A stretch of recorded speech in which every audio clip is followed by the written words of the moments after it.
রাখছি, যেরকম আরো একবার নজর রাখতে হবে বারুইপুরে এই অশান্তি, এই গণপিটুনির ঘটনা এবং এই সব অভিযোগের ভিত্তিতে একের পর এক ধরপাকড় চলছে, একের পর এক গ্রেফতারি চলছে। এবার গ্রেফতারির সংখ্যা আরো বাড়লো। হ্যাঁ, বারুইপুরে অশান্তি, গণপিটুনিতে গ্রেফতার, সে গ্রেফতার বেড়েছে গণধর্ষণ খুনের অভিযোগে। রবিবার থেকে আমরা দেখেছি, রবিবারও আমরা দেখেছি কিরকম তুলকালাম অবস্থা তৈরি হয়েছিল। আর অভিযুক্ত সন্দেহে গণপিটুনিতে প্রাণ গেছে ইন্দ্রজিৎ মণ্ডলের। একের পর এক অভিযোগ উঠে আসছে।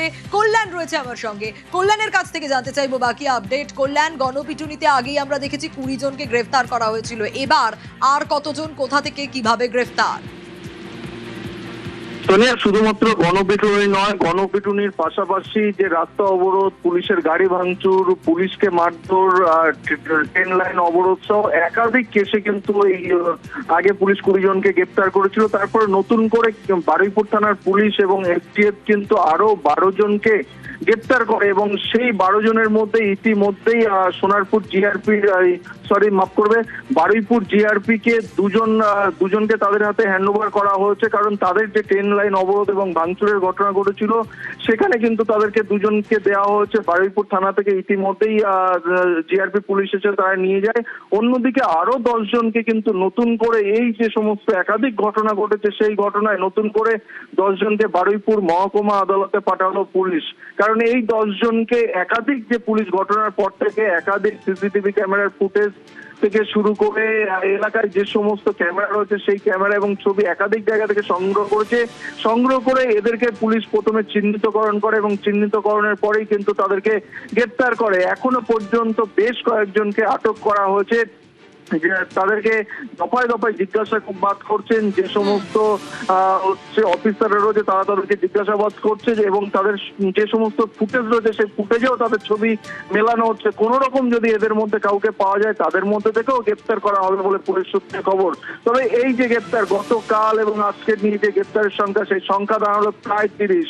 অন্যদিকে যে ঘটনা ঘটেছিল, যে নাবালিকাকে খুনের যে ঘটনা ঘটেছিল সেই খুনের ঘটনায় ইতিমধ্যেই কবির মোল্লা নামে আরো একজনকে পুলিশ গ্রেপ্তার করেছে। কারণ মূল 4 জনের নাম আসছিল, এই কবির মোল্লাকে শেষ যে 4 নম্বরে এই কবির মোল্লাকে গ্রেপ্তার করেছে এবং তাকেও কিন্তু আজকে বারুইপুর মহকুমা আদালতে পাঠিয়েছে বারুইপুর থানার পুলিশ। বেশ। এবং শুভেন্দু অধিকারী মুখ্যমন্ত্রী, আমরা দেখেছি আগেই তিনি কড়া হুঁশিয়ারি দিয়েছিলেন, তিনি হুঁশিয়ারি দিয়েছিলেন গুন্ডাদের ভুগতে হবে।